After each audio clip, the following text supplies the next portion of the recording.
കേരളത്തിലെ യുവത്വത്തിന് ഇന്ന് മുമ്പത്തേക്കാൾ പ്രസരിപ്പുണ്ട്. യുവത്വം കേവലം സങ്കുചിതമായ സമരത്തിന്റെയും എതിർപ്പുകളുടെയും രക്തത്തിളപ്പാണെന്ന് കരുതുന്ന പഴയ ജനറേഷനെ വകഞ്ഞുമാറ്റി ബുദ്ധി കൊണ്ടുള്ള വിപ്ലവത്തിലേക്ക് നമ്മുടെ ചെറുപ്പക്കാർ കടന്നു കഴിഞ്ഞു. അവരിന്ന് ചിന്തിക്കുന്നത് ഇന്നൊവേഷനുകളെ പറ്റിയാണ്. ഈ പുതിയ ചുറ്റുപാടിൽ കേരള സ്റ്റാർട്ടപ്പ് മിഷന്റെ CEO ആയി ചുമതലയേറ്റെടുത്ത സജി ഗോപിനാഥ് കേരളത്തിൽ സ്റ്റാർട്ടപ്പ് വിപ്ലവത്തിന്റെ അനന്തമായ സാധ്യതകളാണ് ലക്ഷ്യം വയ്ക്കുന്നത്. ഡ്രീം ഇറ്റ്, ഡു ഇറ്റ് എന്നതാണ് കേരള സ്റ്റാർട്ടപ്പ് മിഷന്റെ ആഹ്വാനം. സംസ്ഥാന സർക്കാരിന്റെ ടെക്നോളജി സ്റ്റാർട്ടപ്പ് പോളിസി നടപ്പാക്കുന്ന നോഡൽ ഏജൻസി കൂടിയായ കേരള സ്റ്റാർട്ടപ്പ് മിഷൻ സമാനതകളില്ലാത്ത ടെക്നോളജി നെറ്റ്വർക്കായി മാറിക്കഴിഞ്ഞു. ഇൻഫർമേഷൻ ടെക്നോളജിയിലും സ്ട്രാറ്റജിക് മാനേജ്മെന്റ് രംഗത്തുമുള്ള വൈദഗ്ധ്യവും സ്റ്റാർട്ടപ്പ് മേഖലയിൽ അധ്യാപകനായും മെന്ററായും ഫെസിലിറ്റേറ്ററായും 3 പതിറ്റാണ്ടിലേറെ പരിചയ സമ്പത്തുള്ള ശ്രീ സജി ഗോപിനാഥിന്റെ സാന്നിധ്യം സ്റ്റാർട്ടപ്പ് മിഷന് വലിയ മുതൽക്കൂട്ടാകും. ലോകമാകമാനം സംഭവിക്കുന്ന മാറ്റങ്ങളും വിവരസാങ്കേതിക മേഖലയിലെ സാധ്യതകളും നിമിഷവേഗത്തിൽ അറിയുകയും മനസ്സിലാക്കാനും പറ്റുന്ന ഒരാളെന്ന നിലയിൽ സാങ്കേതികവും മാനേജ്മെന്റ് തലത്തിലുമുള്ള അപ്ഡേഷനും കൊണ്ടുവരിക എന്നതാണ് ഏറ്റവും വലിയ ദൗത്യമായി സജി ഗോപിനാഥൻ കാണുന്നത്.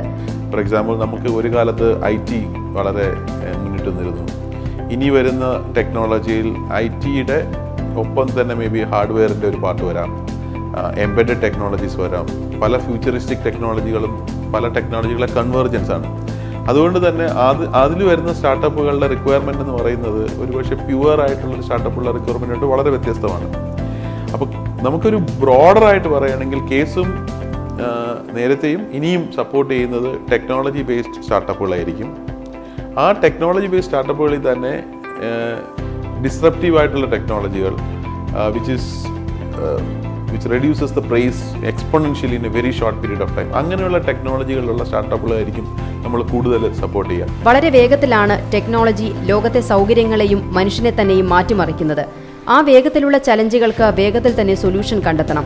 അതുകൊണ്ട് തന്നെ വളരെ വേഗത്തിൽ വളരാൻ പറ്റുന്ന ബിസിനസ് സാധ്യതകളുള്ള സ്റ്റാർട്ടപ്പുകളെ കാത്തിരിക്കുകയാണ് കേരള സ്റ്റാർട്ടപ്പ് മിഷൻ. ഒരു ചുരുക്കത്തിൽ പറഞ്ഞ ടെക്നോളജി കൂടുതൽ വികസിപ്പിക്കുകയും ടെക്നോളജിയുടെ സപ്പോർട്ട് സ്റ്റാർട്ടപ്പ് കൊടുക്കുക.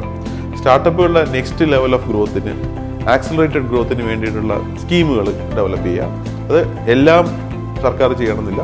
സർക്കാർ will work as a facilitator to bring more private participation in this and then obviously helping them to develop market. വലിയ ടെക്നോളജി കമ്പനികളെ കേരളത്തിലേക്ക് കൊണ്ടുവന്ന് സ്റ്റാർട്ടപ്പ് കൾച്ചറിന് തുടർ പ്രക്രിയ ഒരുക്കുക എന്ന ലക്ഷ്യവും സജി ഗോപിനാഥൻ പങ്കുവയ്ക്കുന്നു. So basically we are looking at something which is exponential, something which grows very fast. I always believe that you should think big. Even if you are small, you should really think big. And നമ്മുടെ നാട്ടിൽ തന്നെ അങ്ങനെ big ആയിട്ട് think ചെയ്ത് അതുകൊണ്ട് തന്നെ വലുതായ ഒരുപാട് സ്ഥാപനങ്ങൾ പല മേഖലയിലുണ്ട്. സമൂഹത്തെ പൊതുവായി ബാധിക്കുന്ന പ്രശ്നങ്ങൾക്ക് പരിഹാരം കാണുന്ന സോഷ്യൽ ഇന്നൊവേഷൻസിന് പ്രാമുഖ്യം നൽകുന്നതിനൊപ്പം വിജയകരമായി നടപ്പാക്കിയ സ്റ്റാർട്ടപ്പ് പോളിസിയെ IT പോളിസിയുടെ ഭാഗമാക്കി കൂടുതൽ ജനകീയമാക്കുക എന്ന ലക്ഷ്യവും ഇദ്ദേഹത്തിനുണ്ട്.